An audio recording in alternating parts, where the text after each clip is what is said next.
Magandang umaga mga kabakyard. Dito po tayo ngayon sa ating area. Katatapos lang natin magpakain sa ating mga alaga. At binigyan ko sila ngayon ng kanilang panghimagas na dahon ng saging. Eto. Malalakas silang kumain. Katatapos lang po nitong kumain ng mga to. At binigyan ko ngayon ng dahon ng saging para panghimagas nila. Ganon din yung ating mga hybrid dito. Malalakas silang kumain. Kahit dahon ng saging. Walang mga pili. Yung isa po dyan, yung may kulay itim, yan po yung binigay sa akin na kapalit nung aking pag-AI sa aking kakilala. Ito po ay 3/4 na po rito ay hybrid. 1/4 na lang po ang natitirang native nito.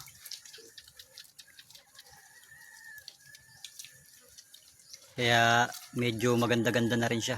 Malaki na rin. Pero itong dalawa, itong puti at saka yung brown, pure po na hyper po yan. Durok po. Puro mga babae po ito lahat.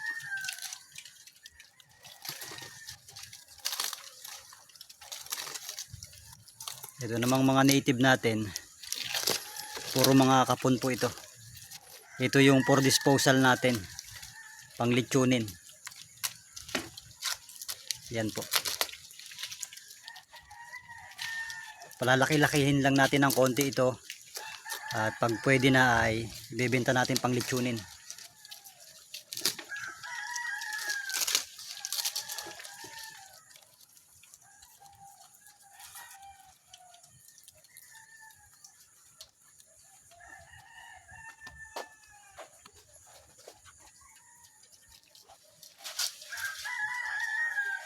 Malalakas din kumain tong ating mga hybrid na to. Yung dalawa po rito ay 1.5 months pa lang po. Ito namang may itim, yung batik na po ito ay 1 month pa lang po ito. Kawawalay lang po ito eh. Siguro 5 days pa lang po ito ngayon na nandito sa akin. Pero malakas kumain. Sumasabay din siya sa dalawa.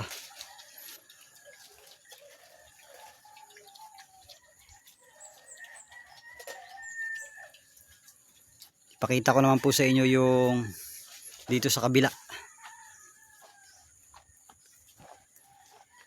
Nadagdagan din po sila rito. Bali kumuha po ako ng isang barako.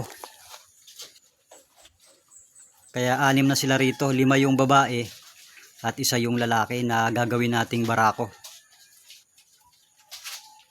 Yan po, katatapos lang din nila kumain at binigyan natin ng dahon ng saging.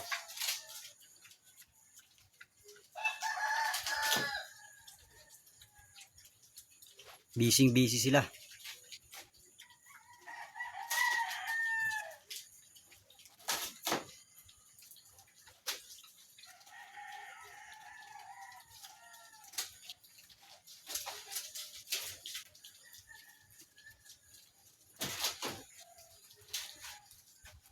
Yan po yung barako na nakuha natin na bago. Yan.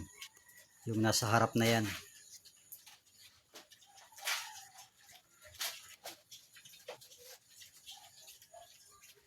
Medyo payat siya. Kasi napabayaan doon sa pinagkuhaan natin. Halos hindi nakakakain ng maayos. Kaya ikukondisyon muna natin to. Patatabain. Pupurgahin muna.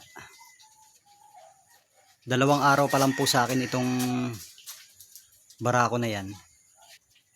Kakakuha ko lang po.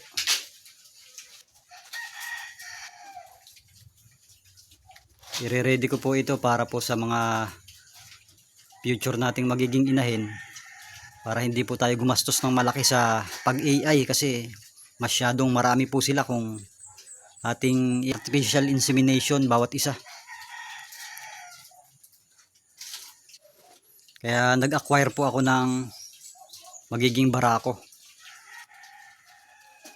Para siya na yung kakasta dito sa ating mga magiging future breeder. Magiging future inahin. Dito naman po yung ating inahin na buntis na. Dito ko muna siya ilinagay pansamantala. Kasi naaarawan doon sa kabila. Dito may puno ng mangga.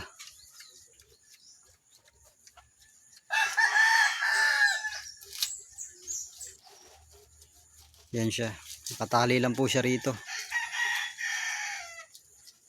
Meron naman puno ng mangga na masisilungan kaya walang problema. Hindi siya maiinitan dito.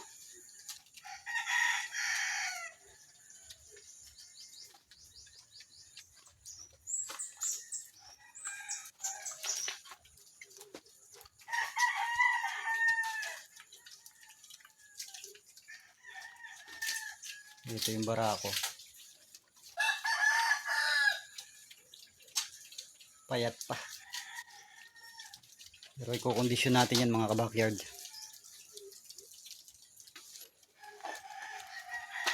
Yun lang po muna sa ngayon at maraming salamat po.